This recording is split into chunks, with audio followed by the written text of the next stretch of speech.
Dabhoi additional district and session court દ્વારા આજે હત્યાના આરોપમાં ગુનેગારને 5 વર્ષની સજા અને ₹15,000નો દંડ ફટકારવામાં આવ્યો। ડભોઈ તાલુકાના કરવણ ગામે મુખ્ય બજારમાં ફરિયાદી હિતેશ રમેશભાઈ વસાનાઓ પોતાના મિત્ર સાથે બાઇક ઉપર ઊભો હતો। તે અરસામાં ગામમાં નવી નગરી વિસ્તારમાં રહેતો સુનિલ ભોપિન વસાવા નાઓ હાથમાં કુહાડી લઈને અગાઉ ફરિયાદીના કાકાની દીકરી સાથે આરોપી સુનિલ વાત કરતો હતો।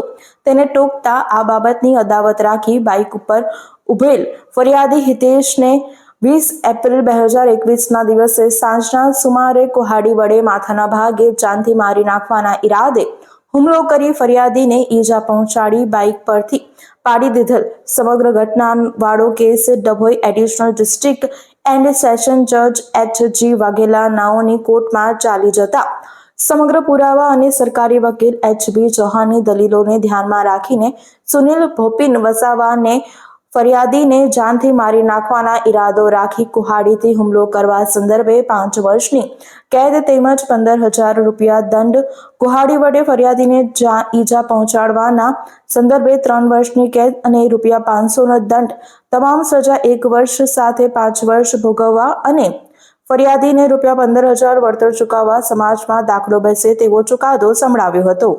સને 2021ના અરસામાં ફરિયાદી હિતેશભાઈ રમેશભાઈ વસાવા નાઓની કાકાની દીકરી સાથે આરોપી સુનિલભાઈ ભૂપિનભાઈ વસાવા રહે નવી નગરી કારવણ નાનો વાતચીત કરતો હોય, તેથી તેઓને ફરિયાદી કહેવા જતાં તેની અદાવત રાખી આરોપી ફરિયાદી નાઓ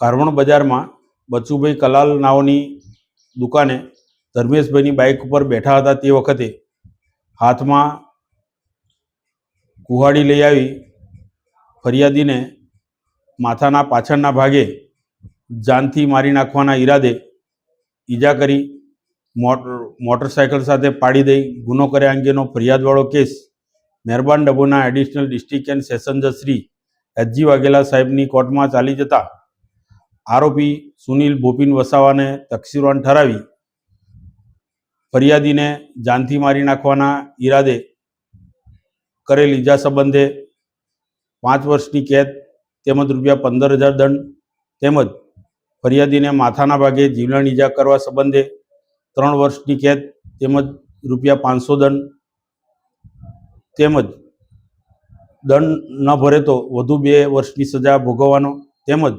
ફરિયાદી ઈજા પામનારને ₹15,000 વળતર ચૂકવવાનો હુકમ કરેલ છે।